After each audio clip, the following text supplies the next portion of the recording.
I wasn't born in a tower or in a golden chamber. I wasn't born a princess or even a lady.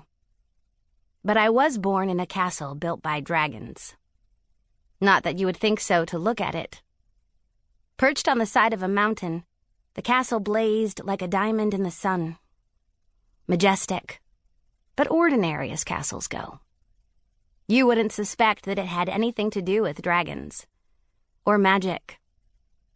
But it did.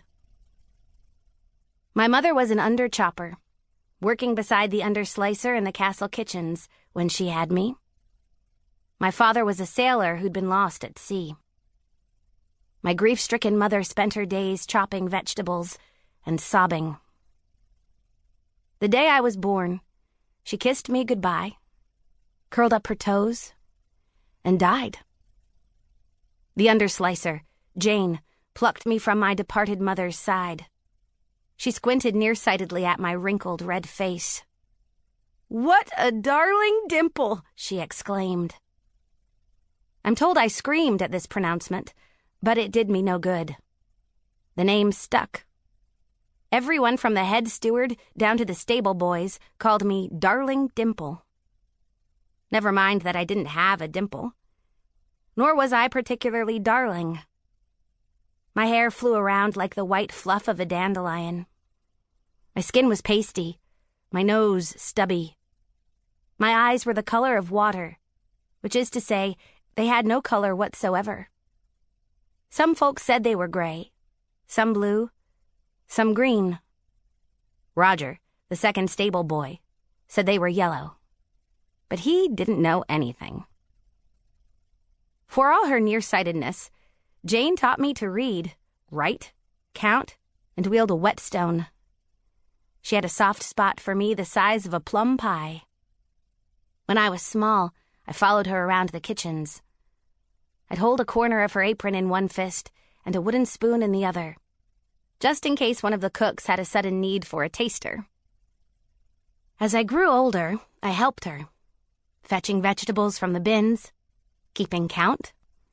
If the soup chef said 12 onions, he meant 12, and sanding the chopping block.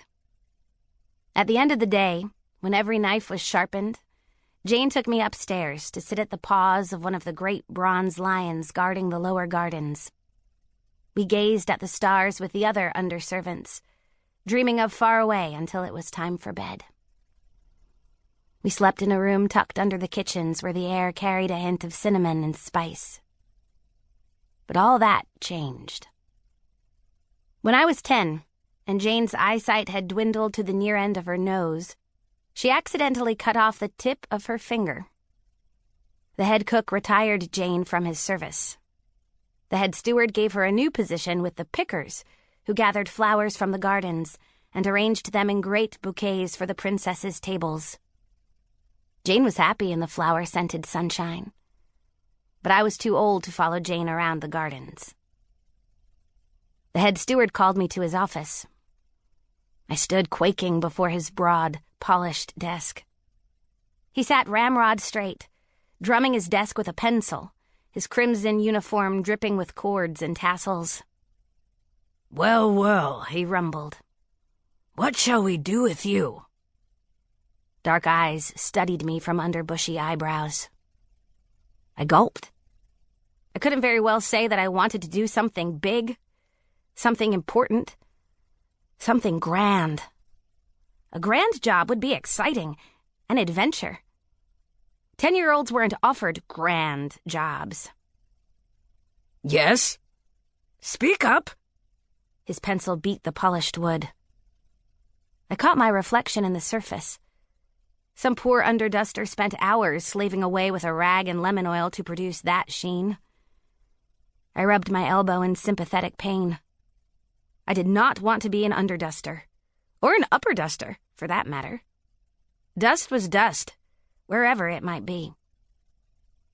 The head steward rustled through a stack of papers, then pulled one out, clearing his throat. "I could do Jane's job," I blurted out. I imagined myself surrounded by the savory smells of roasting meat, simmering spices, and baking bread, happily slicing carrots for the casserole. It wasn't exactly grand, but it wasn't dusting either. "Underslicer, sir," I added, in case he needed reminding. He blew his great bushy mustache out with a snort. "Underslicer! Underslicer indeed!" He wagged his pencil at my nose. "You're too young for such a lofty position as Underslicer." I was a big help to Jane," I protested, my vision of bubbling stews evaporating. "You, girl, have to work your way up from the bottom just like everybody else." I repressed a groan. By bottom, he meant the undercellar. It was dark in the undercellar. The head steward scribbled a note on a piece of paper. "Take this to the head scrubber," he ordered.